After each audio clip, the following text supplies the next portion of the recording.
Leadership is personal work with public consequences. Before we try to influence anyone or anything, we have to first examine our own beliefs, identities, and assumptions. So this season, we're unlearning what no longer serves us and becoming the leaders our future requires. Hello, everyone, and welcome back. We are back in the Leadership Lounge with your host, me, Dr. Shanesia Davis, and where we just embark on a journey for better leadership. It's not about arrival. There is no destination. It's just about putting one foot in front of the other to make sure that we can serve the people better. And today I'm super excited because we have Dr. Domonique Revere, and I am so excited to have my good girlfriend in the room. Yeah. She is the founder of HRemedy, and I want her to say hello to everyone. Hello. Thank you.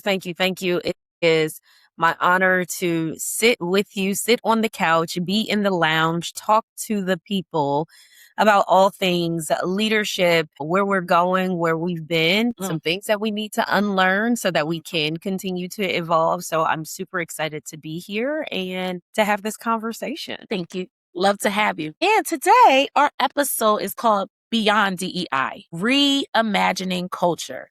You know, we've been through it with DEI. And now we have the doctor here to tell us a little bit about what's next, right? What can we expect next? What do we get to envision for ourselves now that certain things have been challenged, like the ground has shaken up a little bit. But before we do that, just want to introduce her book, Black Doctor with a Book, author, founder and author, should I have said, Language of the Land. Yes. If you haven't gotten it yet, please go get your copy. I'm talking about a really easy read. So if you say you don't have time, can I tell you? That's a lie. You have time. You have time. And this is one of those books where you don't have to even read it from cover to cover. You can pick it up, get a good lesson, put it down, and pick it up again. So please, if you have not gotten your book, please go get your book. Yeah. No, Dr. Davis, I'm glad that you say that because it was never supposed to be a book.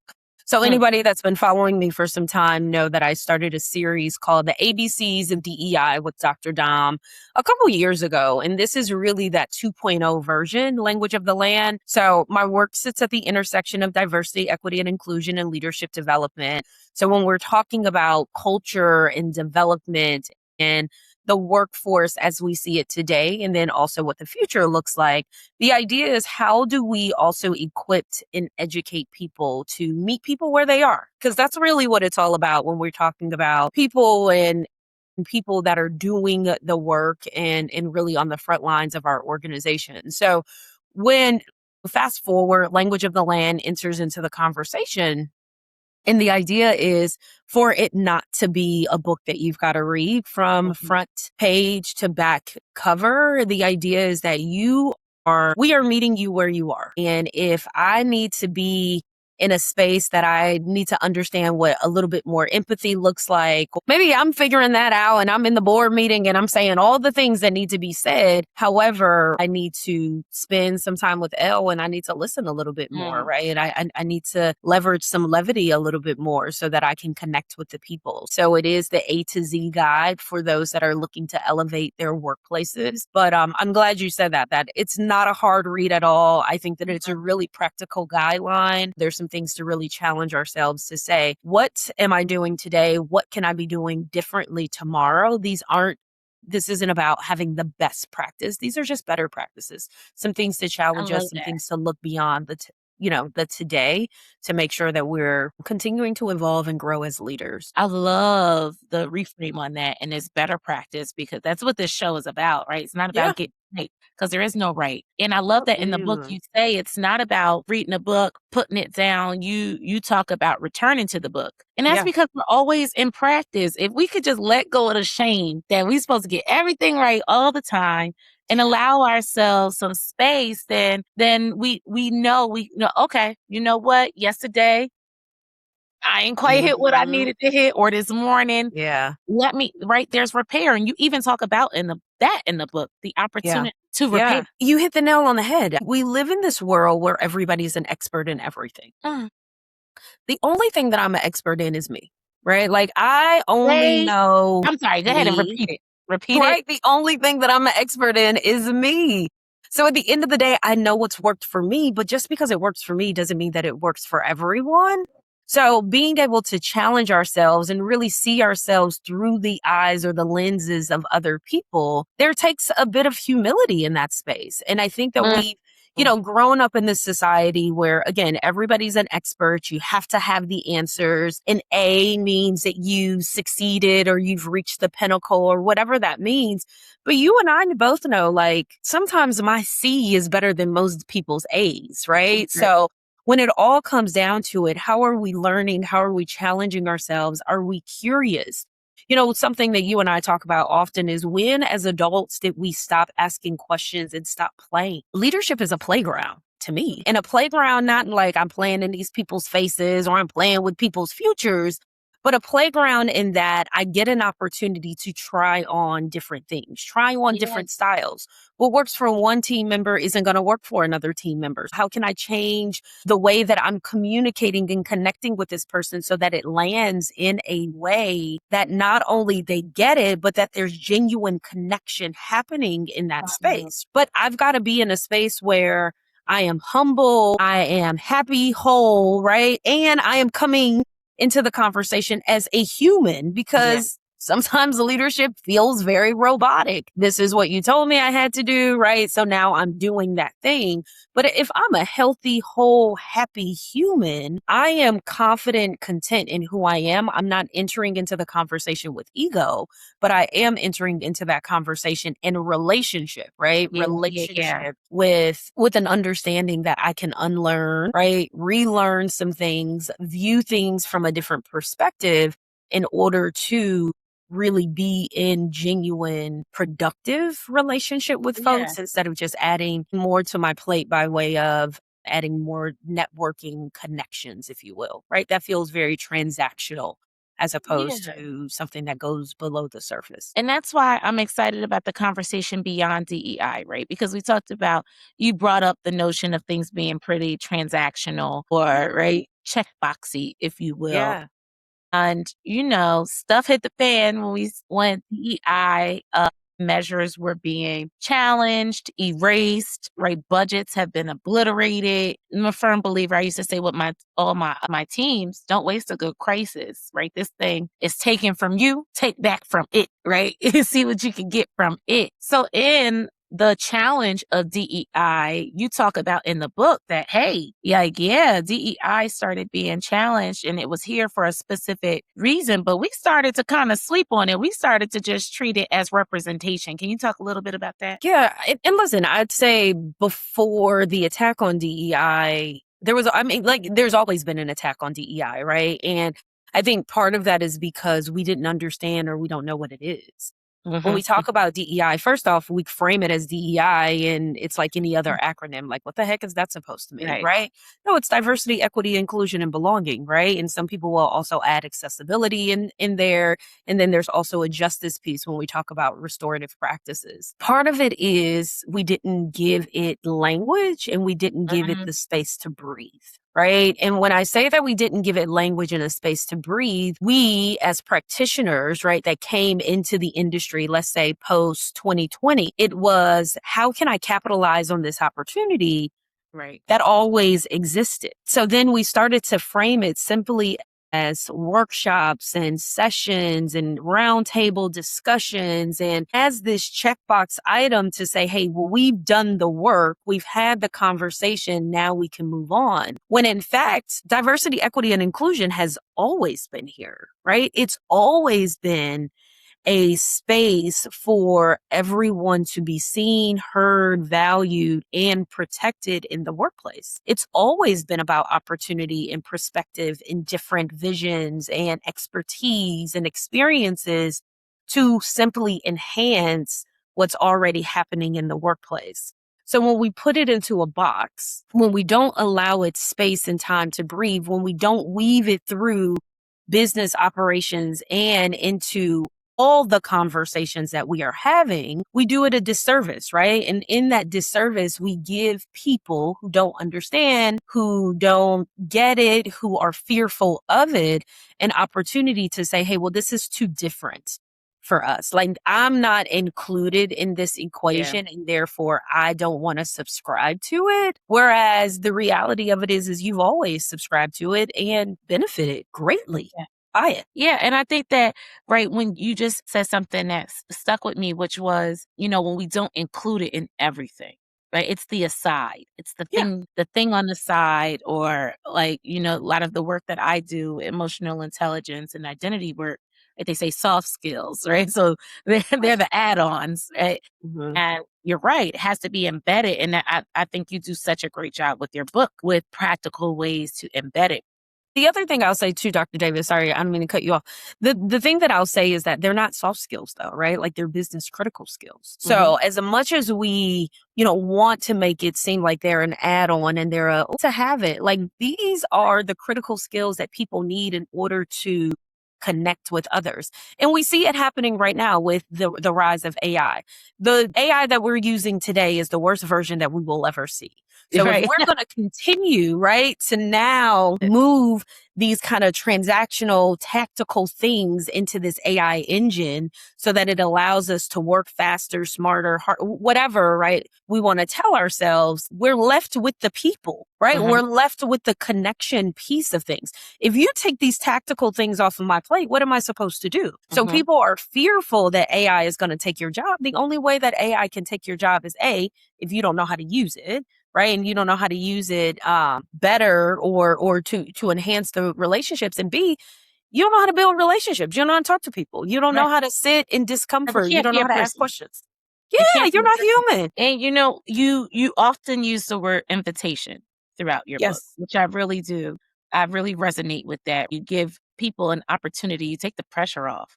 And you say, Yeah. here's your invitation, is open. One of the invitations that you made that I love, that I want you to kind of spend a little second on, is you don't need permission to lead with integrity, especially in a time where, like you said, DEI has been around, and attacks on DEI have been around just as long as DEI has been around. So Mhm. Well, when just you as long as different has been around, right? yeah, So which long is as forever. people, right, forever, right? So I think, we were calling it one thing, whether it be affirmative action, we talk about Right. EEOC, right? Like, all of these things have been, really in that diversity, equity, and inclusion space. But I think that the other thing we have to ask ourselves is, why did it even need to exist? We know why it needed to exist. Yeah. However, those that are like, well, I don't understand, like, this is an add-on, they have to ask themselves, Well, well, that's why where did we it get even to need the to exist? reimagining, the Yeah, that's the reimagining culture. reimagining piece. And that's the invitation, right? I think, Yeah. to your point, and the reason that I use invitation is because I worked in the human resources space for 20 plus years. I was a practitioner that after 2020 was like, hey, you know what? I don't know if this organization deserves my brilliance, right? My capacity anymore. I felt that I was really stifled in that space and I didn't have the support that I needed. And I really wanted to create an organization for people who look, live, love, learn the way that I do, and that we had a space to commune, but we also had a space to grow and educate ourselves and others, right? Because I think that it would be disingenuous to say, like, I knew all of the things, like, I knew our history as Black and brown people. That's not what it's taught in our modern day education system. So a lot of this has been me going out and seeking, me having conversations, but I've always been a very precocious child. So I've always asked, and why? Right. And tell me a little bit more about that and help me get to a better understanding of. Right. So in that, I think it also helps to frame how I work and where that invitation comes, because you get more bees with honey. Right. And Uh-huh. wanting people to be a part of the conversation or inviting them to be a part of the conversation says that you have agency. And how Yeah. many times is that taken from us? So that invitation allows for us to say, hey, you know what? I can choose to be a part of the conversation, or I can choose not to. I can choose to challenge myself, or I can choose not to. And having that sense of agency, making certain that there's some dignity in being able to choose, allows people to, it disarms people. It Yeah. allows you to now say, hey, well, maybe this is something that I'll explore. And there's a level of integrity that comes along with that, right? And when I talk about integrity, It's interesting. I sat on a panel a couple of years ago, and there was a woman who, and it was something that stuck with me. And she says, well, your integrity is yours, but your title is for rent. So you have to choose how you show up in spaces and make certain that you don't allow the temperature of the room to dictate who you become. I'm me in every room. I want to speak to those who feel right, because you and I, right, we operate like that. Yeah.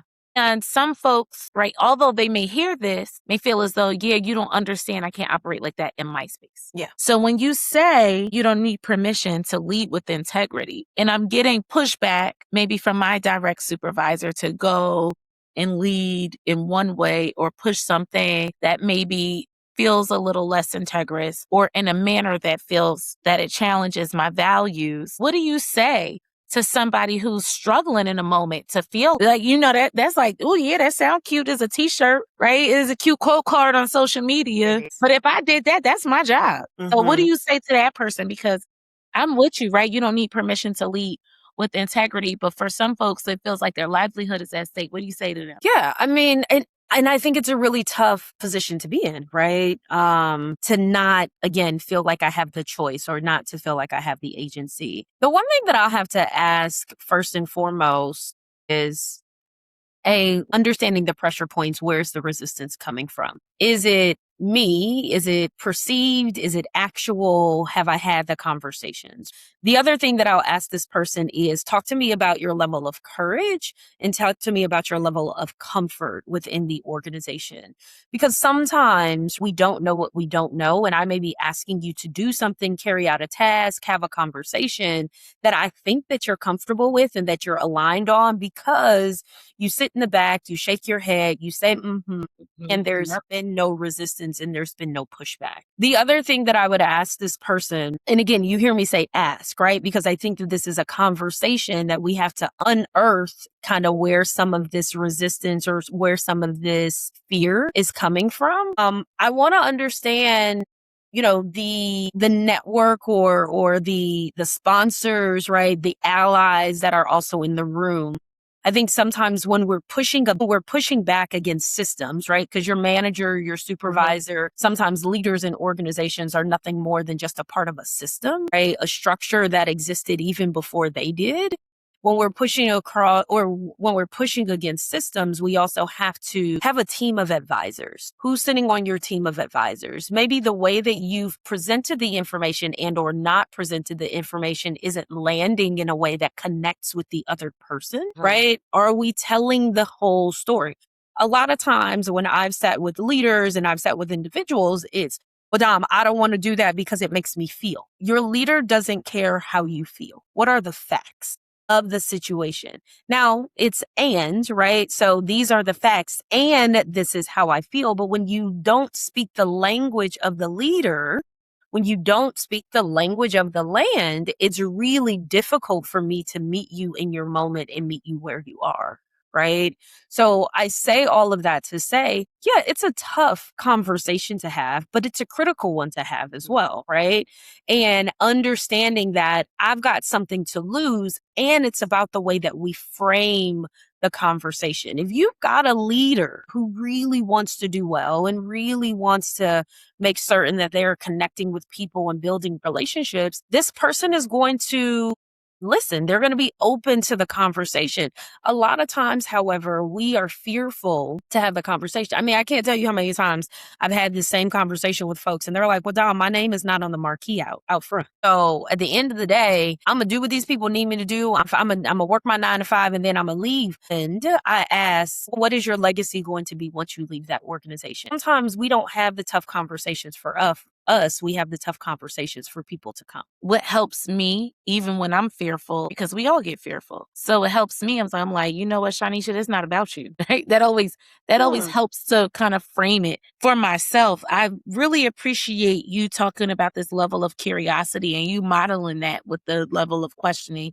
And it does, right? Like, I think on the surface, it's like, child, this sounds great. I'm just going to go in here. My livelihood is challenged. I'm not trying and to bust down this door. Yeah. Yeah, but you're right, right? And we've got so many people, again, like we've got that one stream of income, or we've got that, right? The security, the safety, the stability that we seek from our employer and the opportunity. And we know what's happening in and across industries, right? Like it's hard. It is hard out here. We've got so Layoffs are many people, happening, right? like we got to make sure that we understand that we're picking and choosing our battles, and we have to be in community and relationship with other people who are having the same conversation. I think that this is where that community piece, where, I love a good ERG or employee resource group, right? Where we're having these conversations in tandem, we're having these conversations together. And thus, when we're presenting, I can speak the language of the business. And then I also understand that that I have some stake in the game, right? Like,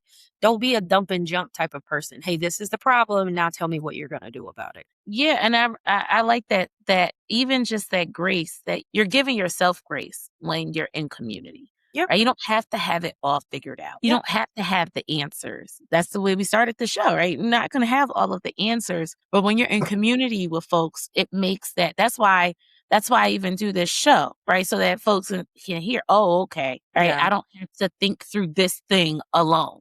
Yeah. Right. And there's other people having these conversations as well. I really like in the book when one practical tip that you shared was replace I already know. I think that is such not only a practical tip, but a good quick reframe in the moment.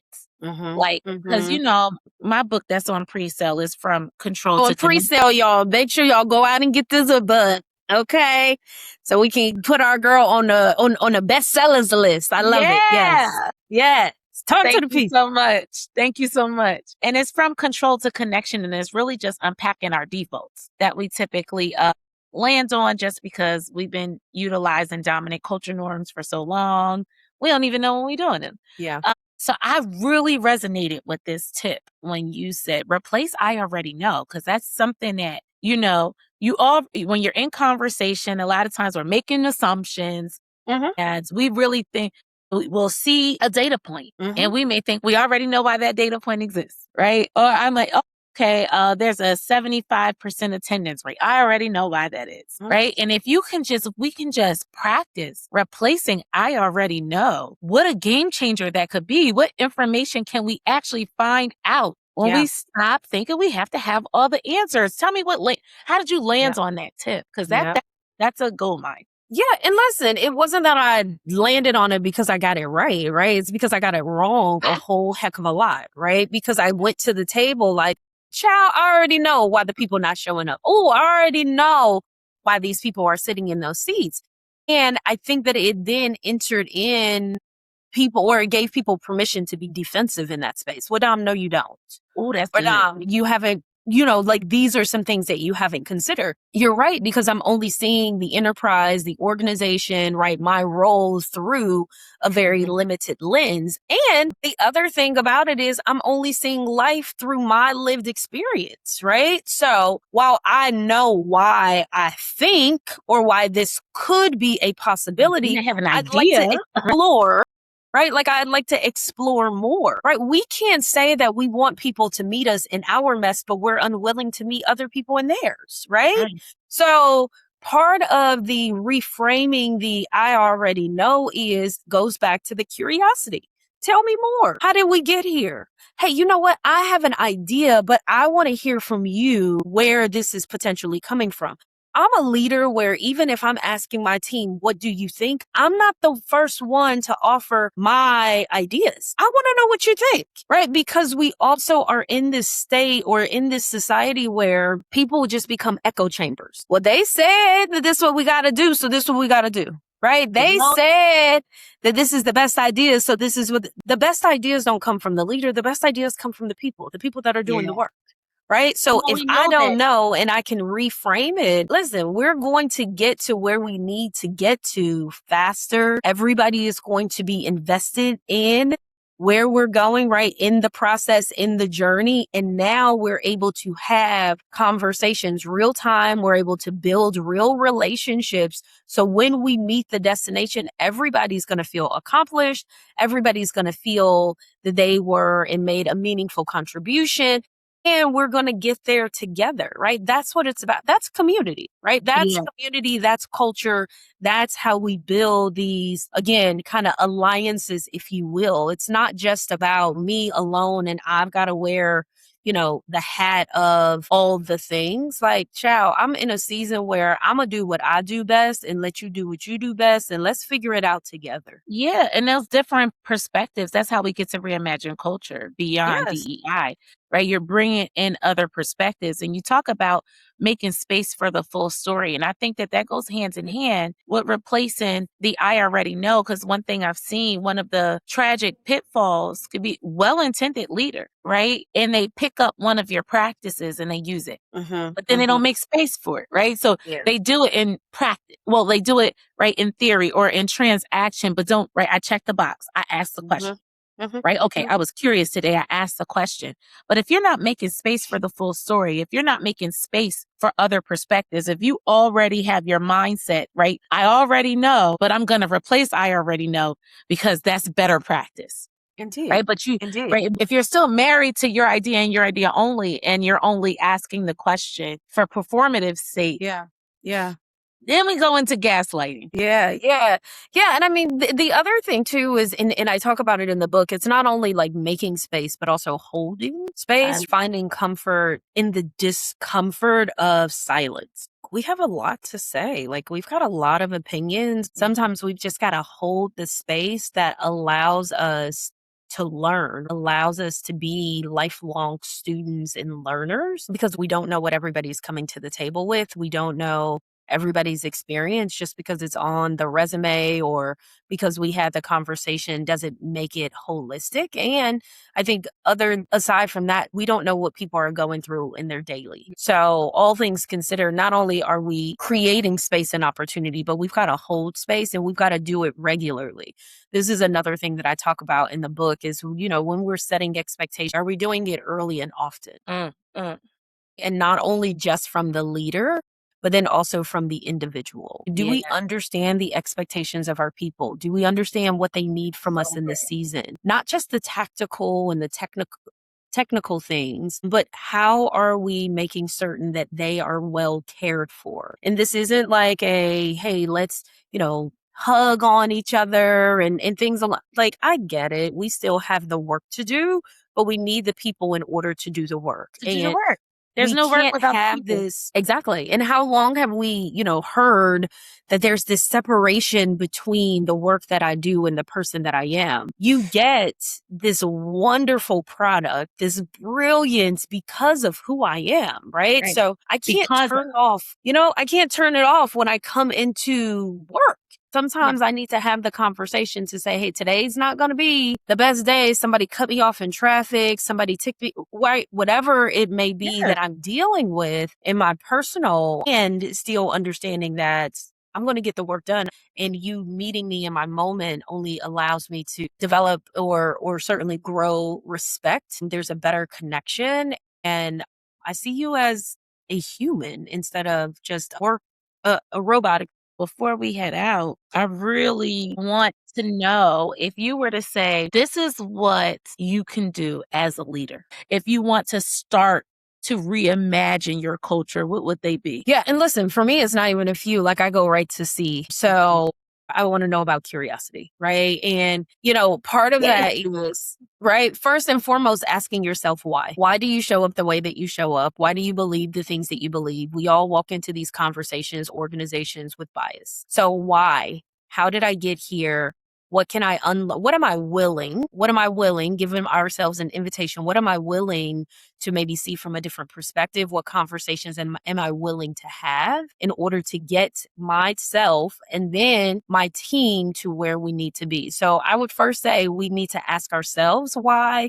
And then I would, depending on the agency that we have and certainly the influence that we have within the organization, ask about the systems, right? Like, really get curious in meetings. Don't be a fly on the wall. People need to hear from you. You are the only voice many times that your team has in the room. So if you're not advocating on behalf of, if you're not asking why the systems exist or why the programs exist or who right, gains entry into the room, then you're a work bot, right? Like you're just continuing to perpetuate the inconsistencies, or again, the gatekeeping that's happening within the organization. So I'd say we need to get genuinely curious. The other thing is, I think that there's a level of humility that happens when we allow ourselves to sit in the silence and sit in the discomfort. So ask your team what they need from you and do something with it. So feedback is a gift. We don't get it often enough, and we don't key in on the feedback that we're getting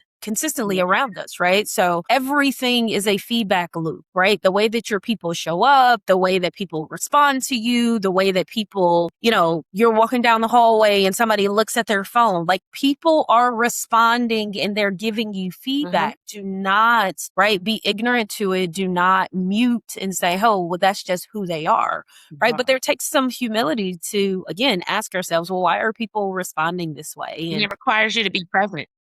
Yeah, right. And to pick up on those things. Exactly. You've got to be present, right? You've got to be in the moment. And then the other thing that I would say for leaders as well is like, take care of yourself, right? I think that sometimes we think that Rome was built in a day, and it wasn't, right? Oh, These we try to fix everything. Child, listen, I'm like A to Z, right? We putting it in and we're like, okay, well, we're going to save and cure world hunger tomorrow. Like these organizations, these systems, they weren't created overnight, right? No. And that doesn't mean that we all have to go out and start our own businesses. And entrepreneurship is not for everybody. Heck, I'm still questioning who rung my bell, right? Like, if it wasn't for God whispering in my spirit, child, listen, I'd be like, sometimes I'm like, you sure? Listen, and I always say, like, I'm God's favorite, but sometimes I'll be like, is this punishment, sir? Like, let's talk about this, right? And sometimes within the organization, we have to be entrepreneurs, right? So we have to also use our influence. We have to use the systems, and we have to, again, dismantle them in order to say, all right, well, what are some things that we've been doing differently? So I would say be humble, be curious, and make sure that we are resting, right? Because sometimes the rest, I shouldn't say sometimes, but the rest is just as important as the work. It is. It is. And I'm really, it really resonates with me. I know you saw, because I appreciate you interacting with the things that I put out on social media. Yes, I do. Well, I have a identity center leadership certificate program starting. So I really resonate with the fact that you start with you, right? Because curiosity, sometimes we automatically go to jump to survey our external worlds or influence, and we just skip us. Whereas we're the only constant in all of it, right? All of it. So to start with self and really understand how and why you decision make the way that you do, how you problem solve the way that you do, how you interact with folks, and how people experience you. So I really appreciate you naming that. And isn't that a scary place to start? Yeah. Talk about feedback loops. Every time I feel accomplished, and that's really why I say in the show, there's no arrival. Because just when I'm like, oh, that's good. I see the change. I see that. I actually feel, right? Because I think it's important to sit back and reflect. And you offer so many great reflective moments in the book. I think it's important to sit back and reflect. And when you do that, it's cool to be able to see, oh, look how far I've come. Look how I've changed. Then quickly you'll be like, okay, there's the next day, the next hour. And it may even be that thing that you was happy that you right, that you seen growth in. Yeah. You're like, okay, double back. I gotta work on that. One of the things that I've been really encouraging people to do is like have a brag book. And that brag book doesn't mean that like everything is great, but I think that, again, to your point, at the beginning of the year or whenever, right, we set these like big audacious goals, and these are the things that I'm going to do, and this is the person that I'm going to become, and these are the habits that I'm going to create. And then we get to that point and like we forget. It's like, oh my gosh, like I don't know who I am, what I'm doing, and I need to do more, because that's the world we live in, right? Is a world of more. I keep pushing back on myself with that. Child, listen, I'm like, I need less. Like sometimes I literally have to close my computer. I feel myself, and I was having a conversation with my mother, and I said I've been really committing to not operating from a space of urgency or desperation. So even if I feel like something needs to be done in my spirit, if I feel desperate in the moment or I feel like hyper urgent, I have to close my computer and do something else. Yeah. I go walk away. Usually it's go work on my pool.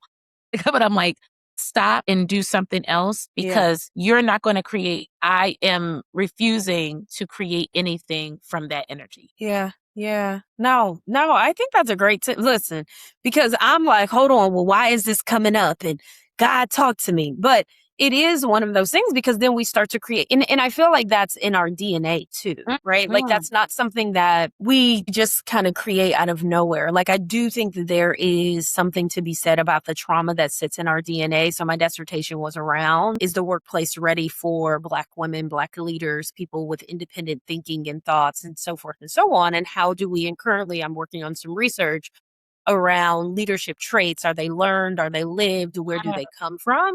Like, I think that it's disingenuous for us to believe that our ancestors went through this very traumatic experience. And we think about how many people actually made it over and how many people, like, we are the product of, Mhm. right, resilience and strength, and people that are like, come hell or high water, this is right. Like, I'm choosing to live not knowing what's on the other side. The research shows that there is a great deal of trauma that's already in our DNA that we've inherited from our Mhm. ancestors. And now it is our responsibility to do something with that information.